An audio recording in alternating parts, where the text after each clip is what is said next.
With your drunk ass. A coaster for you, savage. Thank you. And I didn't know we had two.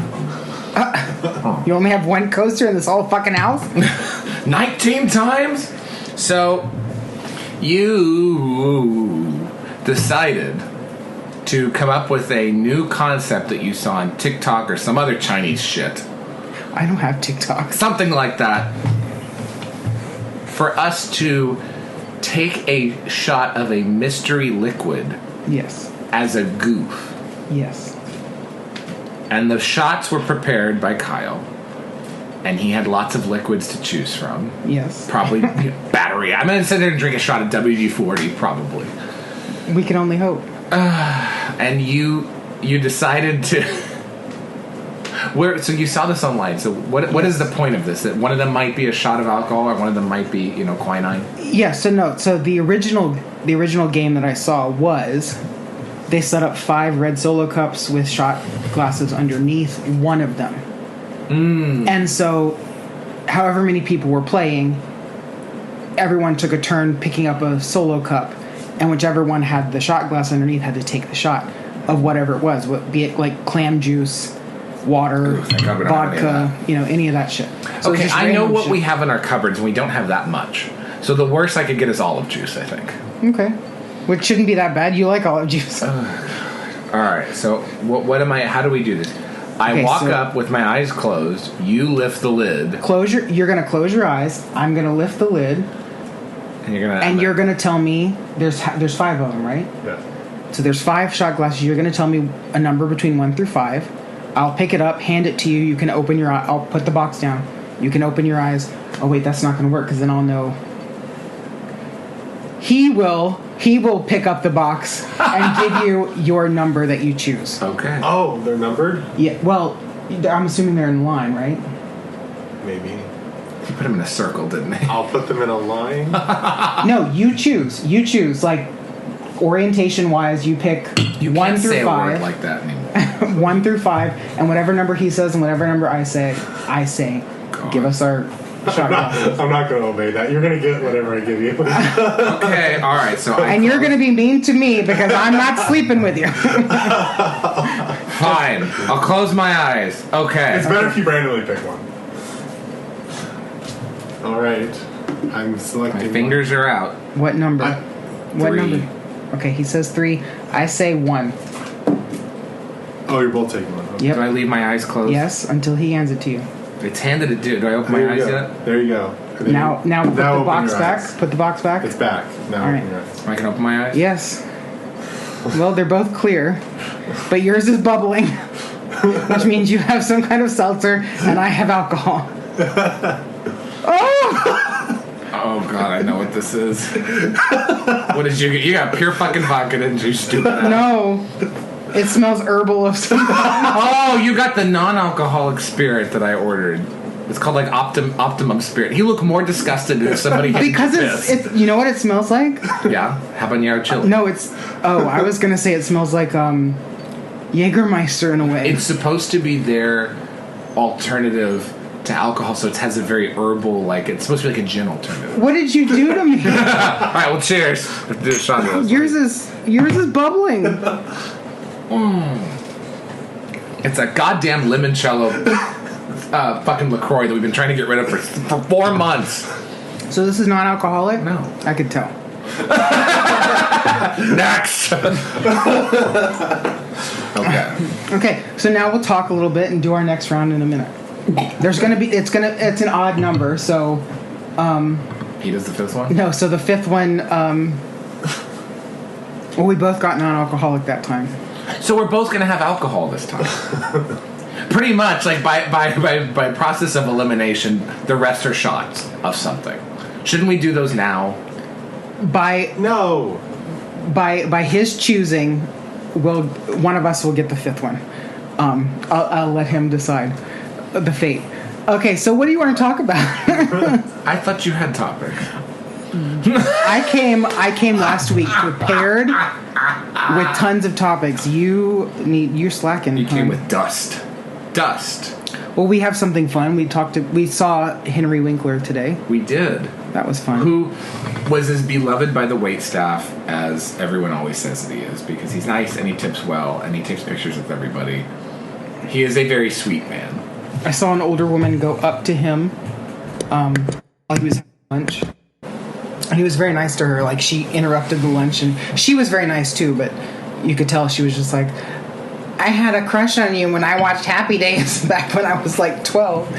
And now I'm 67. He was very nice to her.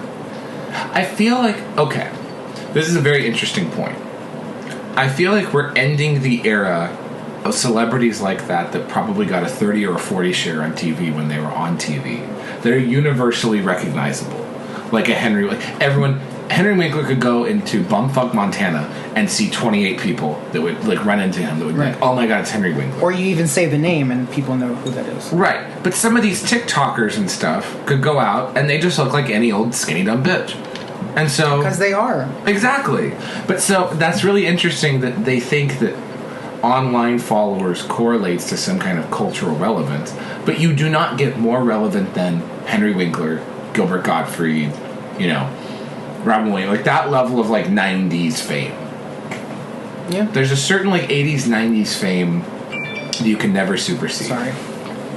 I never have my phone on silent, but today I do. And it's his fault. Why? Would you send a meme? So yeah.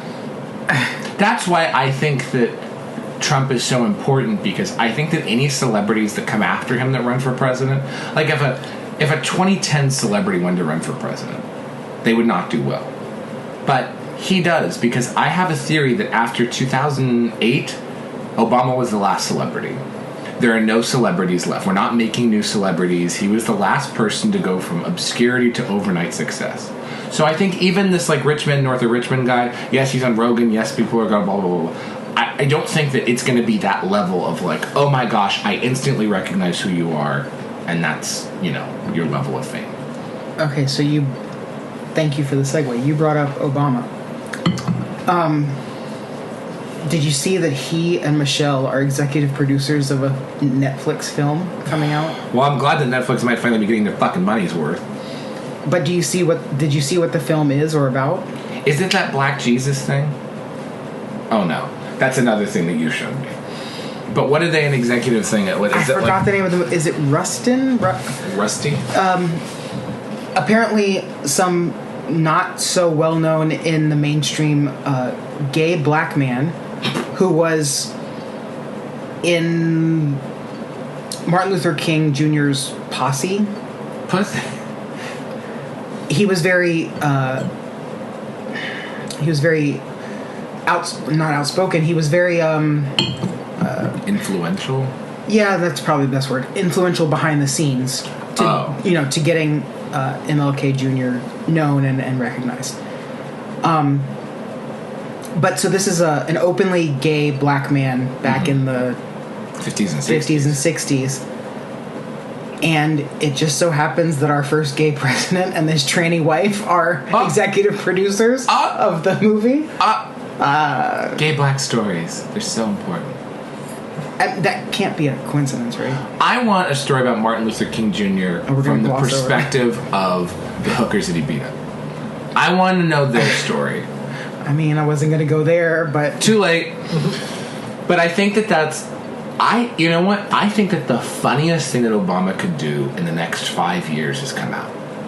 Only because he could steal Pete Buttigieg's thunder. I genuinely think if he did, he's the front runner for the presidency again. And they're going to be like, we have to amend so that he can run for a third term. It's so important that we have a gay black president. I genuinely think that that's what would happen. I think they'd be like, he has to run. He has to. The fact that you even just formed your mouth to say those words and put it out in the universe means it's going to happen, and I hate you for it.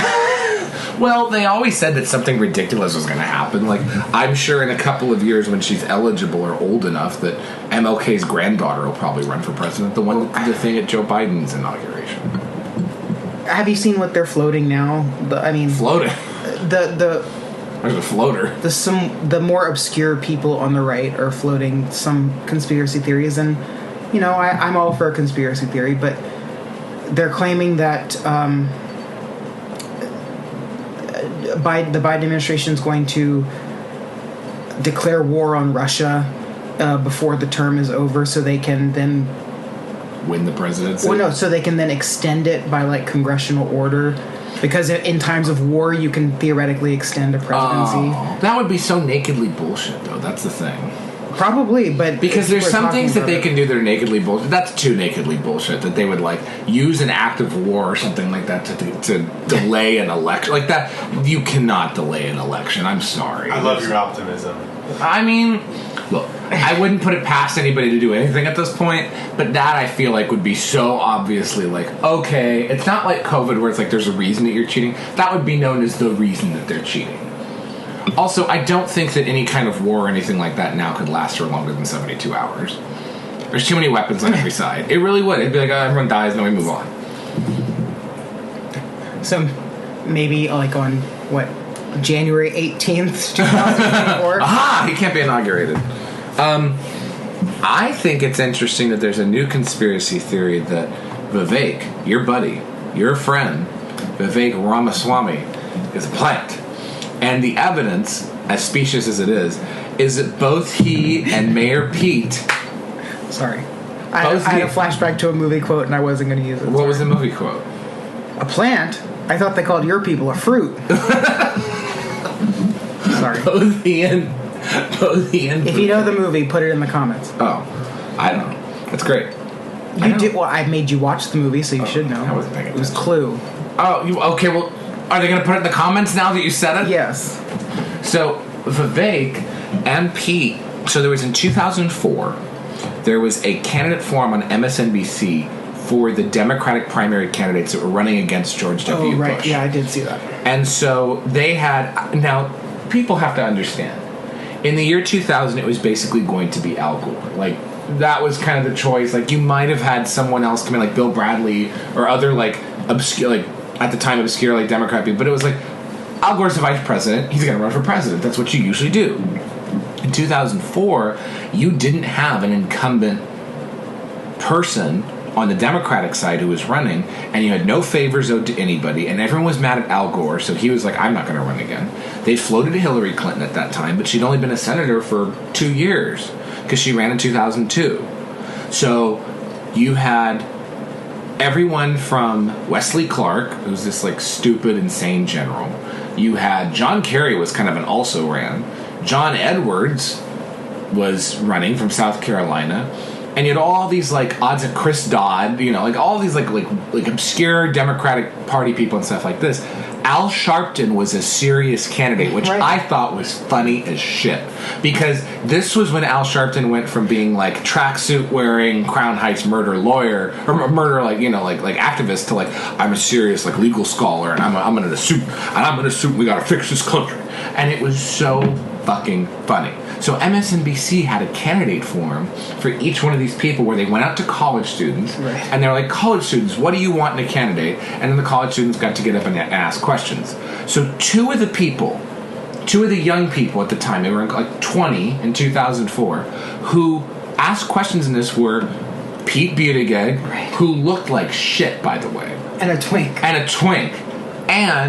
Vivek, who looked a lot better than he does now, like, running. I thought he looked the same. Oh, really? But the hairline's not back like this. Well, yeah. He doesn't look like a Vulcan anymore. He lost a little bit of hair.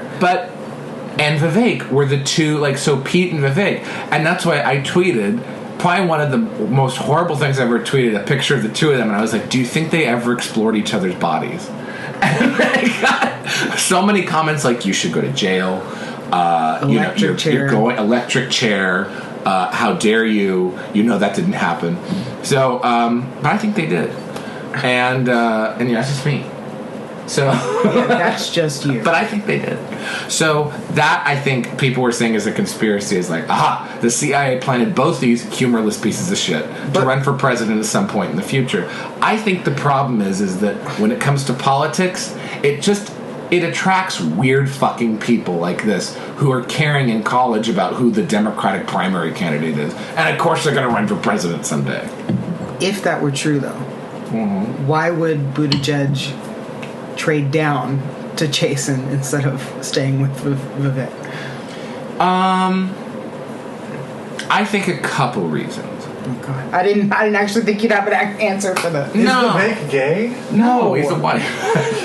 I was never stopped Obama, but But Big Mike has a, But no, Vivek, I feel like probably was like somebody in college and was like, that wasn't for me.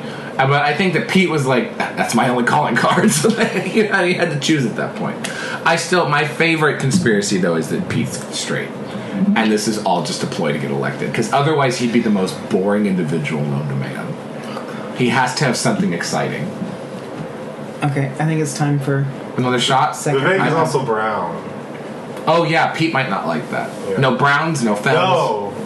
Pete Buttigieg has the gay card, and Vivek has the Yeah. Well, no, but that's what I'm minority saying. card. If Pete's this, diehard liberal woke person as he claims to be, why would he trade from a brown person down to a poor, lowly white person from Michigan? Ask Ohio some shit. Ask AOC or the what's the one with the turban? My Who went from favorite. her brother to some other white man? I love Ilhan so much. She is my favorite member of Congress because she I is. thought Dianne Feinstein was. Well, I have to have a favorite who knows where they are.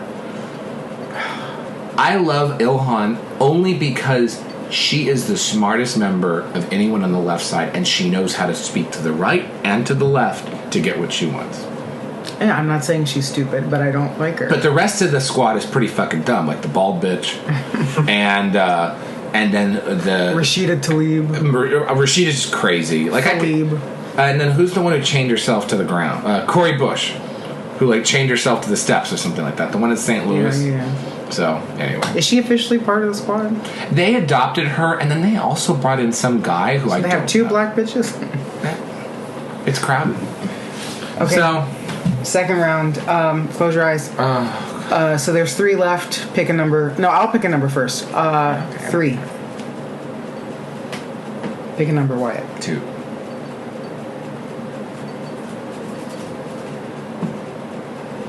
Oh, it's a smaller shot glass. Yes. Oh, it's brown. Oh shit. Why does it smell like coffee? Did you put cold brew in that one? Oh yeah, that's what it is. Shit. Yay! No alcohol for me. Okay, so this one is literally piss yellow. Optimistically, it's tequila, but it probably won't be. Or someone misplaced their Quest diagnostic sample. Oh my god. Cheers. If it looks like that, you're in trouble. It looks like let's drink some water.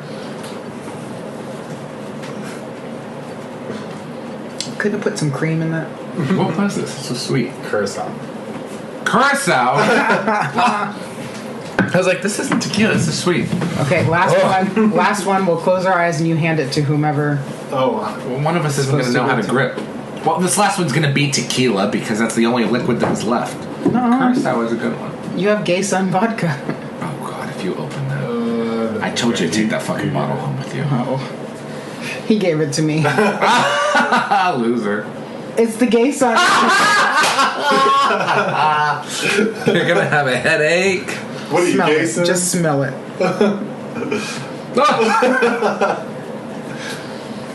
Okay. Cheers. What is Jason again? It was the elderflower vodka, Oh, but it's It's the Total Wine version of Grey Goose, and it's not even close. and the elderflower doesn't taste like elderflower. It tastes like dirty socks. It really does. It's really gross. We tried making a drink with it. It's really bad. We literally spit it back. When you're using a margarita to chase an alcoholic drink, that's a serious problem. It happens on your shirt. I know. Oh. Oh, it burns so bad. Could you get him a water, please? No, I'm fine. It just burns so bad going down. Oh. See, I told you this would be fun. Okay, this is a good idea. I'm fine. Here's some water. Here's some LaCroix limoncello. We've already tasted enough ass. Could you bring me the cocktail shaker, please? I don't think there's anything in. What happened? I was supposed to. I only got one drink.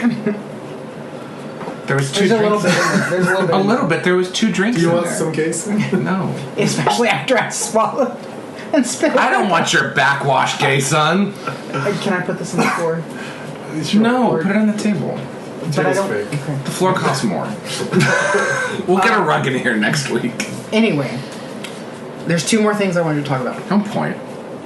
I didn't point. I put up 2 fingers. There's 2 more things I want to talk about. God damn it. That was fun. That was fun.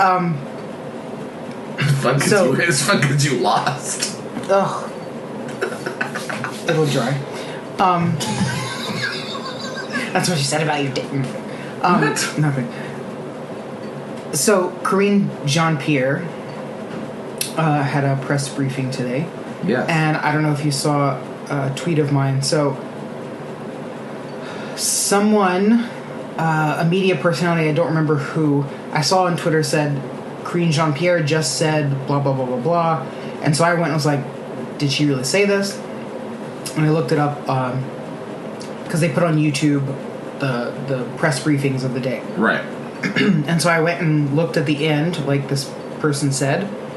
And I don't know if it was a mistake, like she misspoke, which she is prone to do, as we know. But she said something to the effect of, she said the quiet part out loud. She was talking about immigration, and she said Joe Biden has been working to grant pathways of citizenship to these illegal immigrants who are held on parole What? when they cross the border. And so pathways to citizenship for these people to then be released into the U.S. And I'm like, wait, are we just going to gloss over the fact that she just said this out loud at a press briefing? Like, was this a mistake, or did she say something that she shouldn't have said and said too much? Because what she basically said in the nutshell was the great replacement theory is not a theory. Like, this is fact. Like, and we are actually letting people yeah. who come in under the guise of being migrants just walk in and become citizens. We're going to hold them on parole for 2 years, quote unquote, parole. And they have to, show up in court a few times. But can we talk... But then they'll be let out into the public as citizens. Right, and many good immigration reporters have talked about this. Can we talk about the fact that when people are like tagged and released or whatever, or they're given a court date to come back, 90% of them don't come back. They do not come back from court. They never appear again. Their name might end up on a roster somewhere, but that's the extent of our enforcement mechanism, that you come in illegally, there's people who've been waiting in line for 10 years, and they say, okay, come back at this time, and they never do. And they get jobs, and they collect welfare, and they vote, and they get housing, and they get SNAP and other benefits and EBT. And so they're basically released with, like, here's a piece of paper, come back at this time. No one ever comes back. So, and that is a complete, like, nonsense move of enforcement. They're added to the role of Democrat voter. Well, because that's part of the outreach that happens at those levels. I think that the right has done a very damaging thing in not getting involved at the smaller tier of government that's involved with the bureaucracy and processing things, whether it's from the DMV to the immigration and naturalization portion of ICE, to other things like that, where you have people who are more conservative in enforcement, whether you're a law enforcement officer or things like that. But when it comes to the people who actually do the day-to-day and get things done and can sort of bend and move whatever they need to get done, Republicans and conservatives have stayed largely out of that part of the discussion. And the problem is that then now you have an overrepresentation, kind of like how social workers, like licensed clinical social workers, I think it's about 73% Democratic, maybe even more, maybe in the 80s or 90s now. Yeah. Okay, well then you have a profession where there's a wild overrepresentation of one perspective, and then there's a partisan bend towards what that particular area wants. And it doesn't work in the other direction. There are very few jobs, other than maybe people who work on oil rigs, or, it's a very, there's not many professions that are stereotypically conservative. There's quite a few professions that are stereotypically liberal. And so that's a big problem for the right, because now you have the people who are making the rules, enforcing the rules, and executing the rules, all coming from a certain perspective. So immigration judges are more often liberal than not. And that's a big problem, because then you have someone who's in a job who's supposed to say, look, you've been caught 5 times coming into this country. You need to be sent back permanently, and whatever home country receives you needs to have you under basically arrest. That's not going to happen. They're going to be like, oh, at this point, you made it over 5 times. Oh, you win. Like, congratulations. You beat us. You beat us. It's like I feel like our immigration process is The like yogurt punch card. It is. It's like a yogurt punch card. If you get here 6 times. If that's the title of this episode, I swear to God. That's what we should have in the glasses next time. We should have yogurt and everything. Ew. Punch. That's where I think the problem is. Well, there's lots of problems, but It's the same thing about Republicans in the university system, too. Like, why would you get involved in the affirmative action departments? Why would you get involved in HR? HR is wildly liberal overrepresented. and I'm going to be a hypocrite here, because if I had any inkling that I could be successful, that I could have been successful, I should say, I would have stayed in academia. I would have tried to be a professor. I would have tried to, stay in the university system. But seeing what was happening, seeing what is happening and what has happened, I felt black-pilled and demoralized to the point of, I can't fight this. And I'm certainly as sure as hell I'm not going to join it. That's the thing, though. You're at least 2 generations removed from the generation that should have done something about it. It's too far gone now. If you're there and you said you had an opinion about what you believed and you said it openly, you would lose your job. So who would go into a field like that? Like, that's not... No one should feel uncomfortable in their job because of their opinion. Can they do their job, yes or no? And that's where it's like... In that area of work, it's too far gone. Where it's slowly becoming too far gone is in areas that were historically somewhat conservative, like banking and insurance and finance and things like that you would have guessed there's maybe at least a slight conservative tinge. Those are becoming very woke and very liberal, and those basically keep this country running. And I've told you this story before, but I haven't told you, I don't think, all the details. And I won't get into them now because it is a long story, but some of the extra details you might find interesting. So, really one of the final nails in the coffin of my reason for really jumping ship was a professor of mine whom I really admired and thought had a lot of integrity, and was like, okay, you're a Christian woman working in the university system. She was a Mennonite. Oh, they're very... Right. Like, so theoretically pretty conservative in her, in her beliefs and her family life and all of that stuff. Raising good kids, all of that stuff. So I was like, you know what? If she can do it, maybe I can. I was trying to, follow her and watch what she was doing. There was a girl in our department, and I'm not going to say the university. If you want to look me up and find out what university is, go for it, but I'm not going to say it out loud. Okay, I'm going to say it out loud. It was DeVry. Sure, whatever. It was University of Southern University of Phoenix. Yeah, that's online. No. There was a girl who got her PhD under, let's say, mysterious circumstances, and she happened to be a Navajo student, and she claimed to have used certain data that didn't exist. Oh. In her dissertation, I should say. I'm sorry. That's so bad. she wrote a dissertation based on data that did not exist. Uh-huh.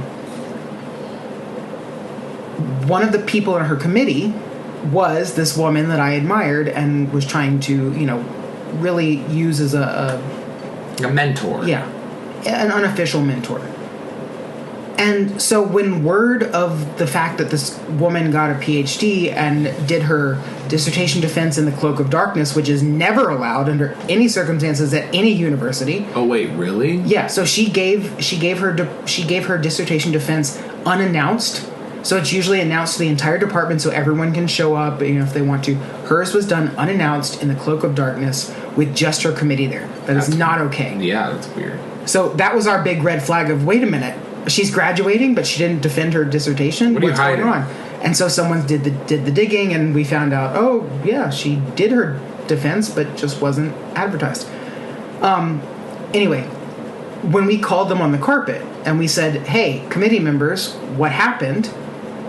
We had this big meeting, and I was sitting there in the room, and I watched this woman that I admired stand up and say, yes, I was on the committee, but I felt as a white woman, it was not my place to question the research and the methods of a person of color, especially when her advisor is also a person of color. I trusted that they knew what they were talking about. That's retarded. And I stopped and I went, but the point of being on someone's committee is to be that second, third, fourth voice of, well, did you do what you were supposed to? Did you do your due diligence? You don't just defer to a chair of a student. Like, you don't defer to one person. That's why we have committees. That's what the whole thing is Right, for. like imagine if you were in flight school and you knew that this girl missed her marks or cheated some of her because you have to have a certain number of hours up in the air. Right. Let's say that she cheated her numbers of hours up in the air, and then you're getting ready to graduate her with her wings and stuff like that. It's like, why would you say, as a person, as a white person, like that, I couldn't step in and say something because, her mentor was somebody also of color or something like that. She's flying a plane that could kill people if she's not experienced enough. Right, so this person got a PhD under very false circumstances. The same PhD that I obtained from the same university. And it really tainted mine. If someone were to really go back and do some digging, they would be like, oh, this university's not so great. Or this department of this university is not so great. Which is bad, because it makes everybody look bad. It's very bad, but the overall takeaway here is that was my moment of, oh shit. This woman who has for all intents and purposes, some pretty conservative values, and really sticks to just her job, right? Right. She comes, she does the research, she teaches. She leaves. doesn't get involved in all the political shit. Right. And then, she leaves and tends to her family. I was like, well, if she can do it, maybe I can. And as soon as I saw that, and I saw I would have to question my integrity and put my integrity on the line, theoretically, if I were in her position, I would not have done what she did. But then theoretically, could I have lost my job for trying to step up and say something? Right. That's not okay. That's the final stage of overrepresentation. Or representation that goes outside of the bounds of actual merit. So whether it's a journeyman carpenter or pilot or an engineer on, a levee system, or whatever the situation is, or even in PhDs in academia and things like that, you have a person who's not qualified who may make this same choice later in life and use faulty research that's then used and amplified into a media article that then policy is built off of, that then influences a corporation and their decisions. At some point, it's like, okay, this person's either not qualified to do this job or was intentionally, plagiarizing or something along those lines. And so they're therefore not qualified to do that. It's like saying an attorney is, it passes the bar even though they shouldn't. And so now you have somebody practicing law. So I do like it. The one thing about law I like is that they do say it's practice because it's something that happens frequently. There's some people who are attorneys who shouldn't be. I don't know how the fuck they got it. But it is something you have to kind of keep up. And there is a bar system that at the end of the day can disqualify you if you run into some kind of, if you decide to be corrupt or you take money on the wrong side or you do whatever. But with something like this, especially with people with doctorates in academia, that does translate into the real world. And if research is performed under less than the strictest standards, then that's really bad. That's how you get Tuskegee Institute experiments, by the way. So this harms people of color more than anything else. Right. So, I went off on a little bit of a tangent. No, but that's true. Getting back to the same... Right. Getting back to what we were talking about. Having, being in that position would not have been good for your ethical code, because that's a job that's so far gone. But there are some positions in the middle that are now skewing left that people should get involved in. Social work, HR, and the university system are too far gone, I think. They are. Business, you still have a shot. Economics, things in the middle, you still have a shot to at least have some kind of representation. But a lot of those jobs are government that have gone too far, and that's a problem because they're supposed to represent everybody. The Postal Service is supposed to be party neutral.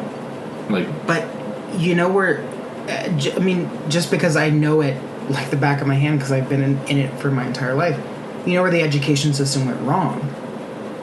It was the abysmal pay that they gave to teachers. Right, so you get paid $30,000 as a teacher, but $70,000 to do the job in the corporate world. Why would you be a teacher? Right, so you get teachers who are doing the bare minimum or not doing enough, and then they become the teachers of the next generation. Right.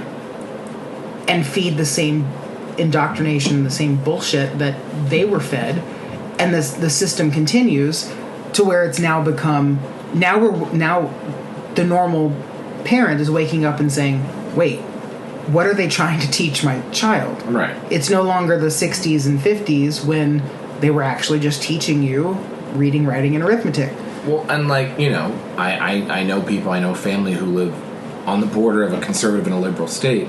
The liberal state pays more in education, but you have to adhere more to the bullshit. But the conservative state pays a lot less, but you don't have to adhere to the bullshit. So they're like, well, what do I value more? Getting paid more appropriately so that I can start my own family, or getting paid less, but then I don't have to deal with all this crap? That's not a choice anybody should make, right? Or have to make. Which is why I contend the education system is a house that is burnt to a crisp. Collect the insurance money, move on. Build something else. I think that anybody who offers a good alternative to the current educational system wins future elections. I don't know. And no one has that. No one has that solution because, honestly, the solution is not just charter schools. It's not just homeschooling. It's not. There's got to be something better than this system. And you know what it's going to be? I think that people don't want to admit it. I think it's going to be letting kids out of high school a few years earlier. I really do. I think it's going to be ending high school at a sooner... Because right now there's sort of this mission creep of you have education from pre-K, preschool, by the government covered, until past your first degree. That is over 20 years of responsibility at this point that we're basically guaranteeing for people. 3 to 23 kind of thing, or 4 to 24. That's too much.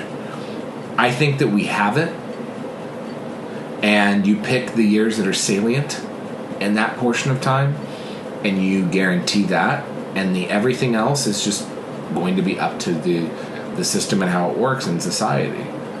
Otherwise, it's just too much. I think that high schoolers are already checking out so many years in advance that educating them past 14 or 15 is not doing anything. Because the really smart ones and the accomplished ones are already working towards the next step. They're already in college 2 years into high school. And the really dumb ones are already checked out 2 years into high school.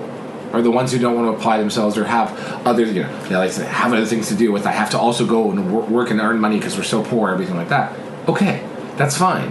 But you're not doing your schoolwork, and you're not going to be, a junior or a senior applying yourself through the rest of high school. So what the fuck are we doing? This is adult daycare now? That's a big problem. Another movie that popped into my head, sorry. Notes on the Scandal. Oh, that's true. Because I think that was technically, it was obviously in England or Great Britain, but or the UK, I should say. But Fred's listening to this, and I just imagine a monocle just cracking. Fred doesn't listen to us.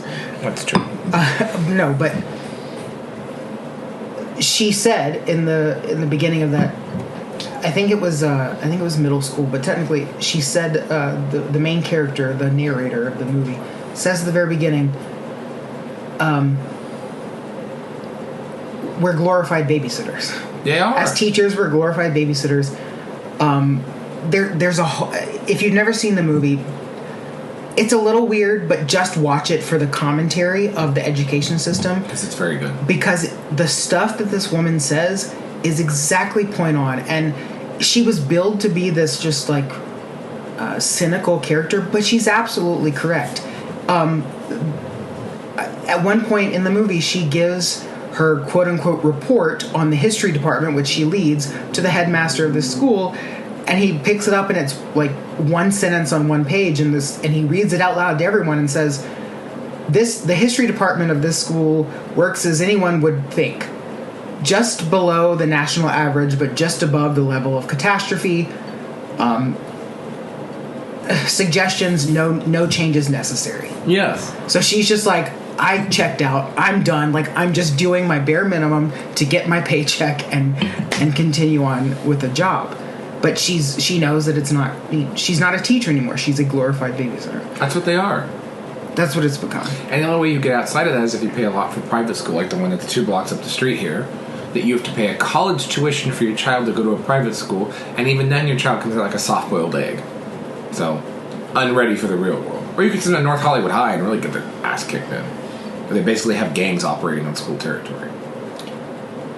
Last thing I wanted to talk about, and we'll wrap this up. I put out an article today. The decline of Weedle yesterday. article. Yesterday. That was yesterday, yeah. Yeah, so people who don't live here obviously maybe don't care, but West Hollywood has always been, as I said in my article, it's like a gay mecca, right? It's what people think of when they think of 2 places, right? They think of the Castro in San Francisco, right, and they think of West Hollywood in the Los Angeles area. But unlike the Castro's a neighborhood. Right. Provincetown is a neighborhood, but it's a city, but it's seasonal. Key West is a city, but it's seasonal. And Palm Springs is a city, but it's seasonal. And Santa Fe is a city, but it's, again, like seasonal or retired. West Hollywood is the first dedicated gay city. It's a city. And it was segregated, emancipated. It was emancipated, segregated. It's a form of self-segregation. Right, but it was emancipated from the larger... From the larger city, because they said we have gays, we have Russians, we have money, we have old people. It was supposed to be like gays, renters, old people, and Russians living together. Some were all 4 living together in disharmony in 1984. And so it's kind of run its course as a gay city now, which is a strange cycle. Right, so in 2018, 2017, 2016 even, when I came for my birthdays, and sometimes during the summer, I would come to visit one of my good friends who lives in Orange County, and I would spend at least a weekend or 2 days in this area just to see West Hollywood and have some fun. Right. And even for someone who, I'm more conservative, I'm not like of this debaucherous lifestyle, I still had a lot of fun. I met some really cool people. It was so crowded. It was so unlike anything you could find anywhere else, and it was authentic, right, genuine. It's a walk in the street kind of place. You could go out and start and have brunch, have a drink, walk to another place, walk to a bar, meet somebody, walk to another bar, meet somebody, talk, hang out, go get dinner somewhere, go out and have more drinks, party, dance, do whatever you want, and start it all over the next day. Like, it's kind of an all-day, all-night city. Very Miami-like in that aspect, and other places, but a uniquely gay place that you can do that. Right, and the decline started, obviously, with the pandemic and the shutdown and all of that stuff, because that closed a bunch of businesses. That closed about half the bars. Right, and I'm not going to say for good reason, but they did the only thing they could do. Like, right. And then it got the shutdowns and everything, especially here in California, got extended way past their due, and that caused more problems. But I've noticed, and I think you have too, because you would know more than I, because you were there more often than I was, things are not the same as they were pre-pandemic. No, it feels like they people never are just been. Going through the motions. So but it's not as even as crowded as it used to be. No, it seems like, imagine going to a very busy bar, and they use real glassware, and they make strong drinks, and it's affordable, and people are there. You run into 5 people that you know there, and everyone's having fun, everyone's having a good time, you dance until late, everything like this. That's a few years ago. Now you go. Those drinks are watered down and more expensive. The glassware is plastic. You see one or two people. They look like shit. And everything just sort of like... there's a noticeable decline. I feel like West Hollywood is going through what New York went through in the 70s. Where it doesn't feel like New York anymore. It just feels kind of like shit. But I guess to my bigger point is, for some reason, people aren't coming out.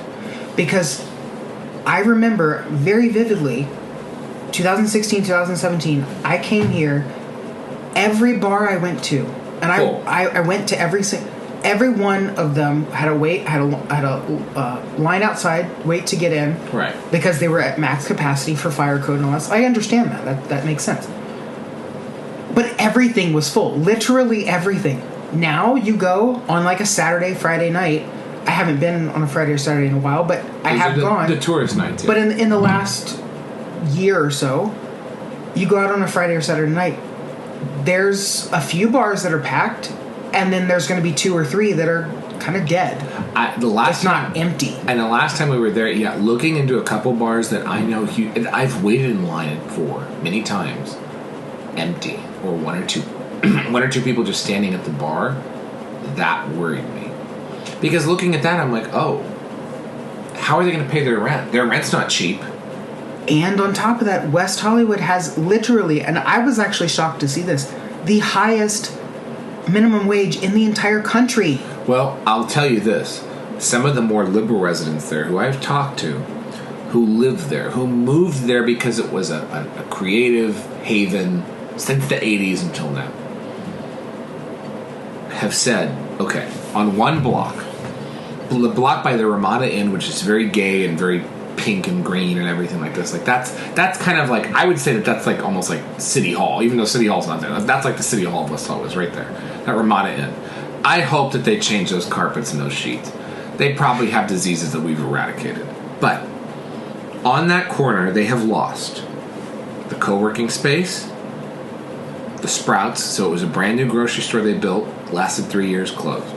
The 24-hour fitness, closed. The Starbucks, closed. 2 small restaurants, closed. And then now, the 24-hour restaurant, the Kitchen 24, closed. So the only thing left on that block is the Ramada Inn, a Trader Joe's that's the only grocery store in a whole 2-mile radius there, and an El Pollo Loco next to a weed dispensary. That's what's keeping that whole block of Santa Monica Boulevard going. This is supposed to be one of the most vibrant places in the city and everything, but the homeless problem is not taken care of. People don't feel safe. And people are blaming this minimum wage at, what is it, something like $20 an hour or something insane? 1908. Okay, so basically $20 an hour, minimum wage, even for service. The places are like, okay, we can't operate.